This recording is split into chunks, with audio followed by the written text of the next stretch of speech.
So the dead bug exercise is a great exercise to increase your core strength while also just helping with range of motion in general around maybe your back, your core, also your hips and shoulders. You're doing a lot of different movements, but it's mainly a really good core strengthener and also helps with different back injuries, as a lot of times a back injury and a core, and then you'll strengthen your core because that might have been a factor in it and vice versa.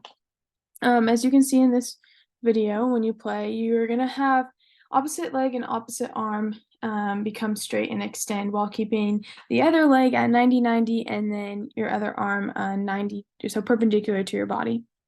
A big thing to focus on is making sure that you are bracing your abdomen and that your back doesn't overextend when you're going through the motion, because a big part of it is engaging your core by bracing it.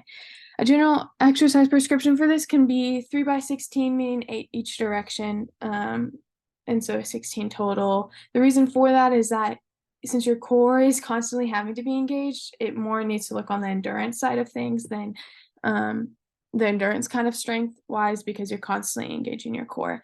A way to progress this exercise is, instead of having your arms move back, you hold a resistance band that is tied to some structure so it came straight, and it makes your arms, the resistance should be high enough that your arms are trying to have to pull back. So it forces you to engage your arms forward, which engages your core more, while your legs are still going through the motion of extending, going up to 90 and doing opposite. Another way you can progress is putting a stability ball in between your arm and leg.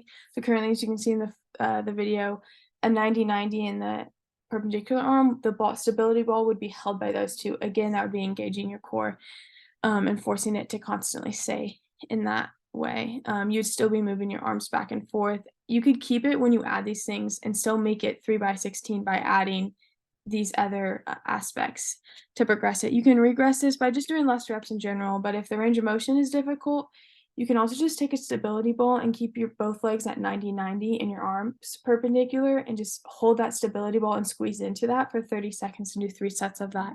That forces your core to engage without having to force it to go through all those motions.